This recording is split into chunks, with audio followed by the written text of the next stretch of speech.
નમસ્કાર દર્શક મિત્રો, આપ જોઈ રહ્યા છો NN ન્યૂઝ. હું છું એન્કર અર્પિતા પટેલ. હવે જોઈએ અગત્યના સમાચાર. દાહોદ ખાતે 6 વર્ષની માસૂમ દીકરીના બળાત્કારનો પ્રયાસ અને હત્યાના વિરોધમાં કોંગ્રેસ સમિતિ દ્વારા પ્રમુખ ઋત્વિજભાઈ જોશી, જસવંતસિંહ પઢિયાર અને ભથ્થુભાઈ તથા કોર્પોરેટર અને અન્ય કાર્યકર્તા દ્વારા કેન્ડલ માર્ચ રેલીનો કાર્યક્રમ યોજવામાં આવ્યો છે.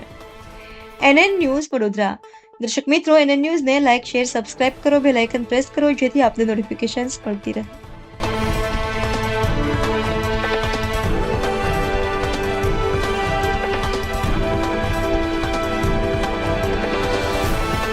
બળાત્કારીઓને ફાંસી આપો, ફાંસી આપો, ફાંસી આપો, બળાત્કારીઓને ફાંસી આપો, ફાંસી આપો, ફાંસી આપો. હાય રે ભાજપ, હાય હાય, હાય રે ભાજપ, હાય હાય. भाजप सरकार की तानाशाही नहीं चलेगी, नहीं चलेगी, भाजप तेरी तानाशाही नहीं चलेगी, नहीं चलेगी.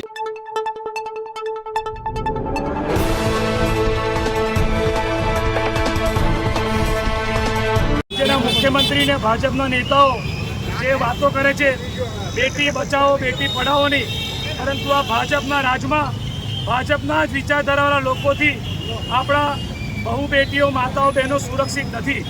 એનું તાજું ઉદાહરણ હમણાં દાહોદમાં જે ઘટના બની, એક પ્રાથમિક શાળાના લંપટ આચાર્ય કે જે RSSની વિચારધારા ધરાવે છે, ધોરણ 1માં ભણતી પ્રાથમિક શાળામાં ધોરણ 1માં ભણતી એક નાની બાળકીને, એક માસૂમ બાળકી, એનો શું વાંક, અને નાની બાળકીને પીખી નાખી અને એનાથી એને સંતોષ. પરિવારને ન્યાય આપો, ન્યાય આપો, ન્યાય આપો, પીડિતાને ન્યાય આપો, ન્યાય આપો, ન્યાય આપો, બળાત્કારીઓને સજા કરો, સજા કરો, સજા કરો.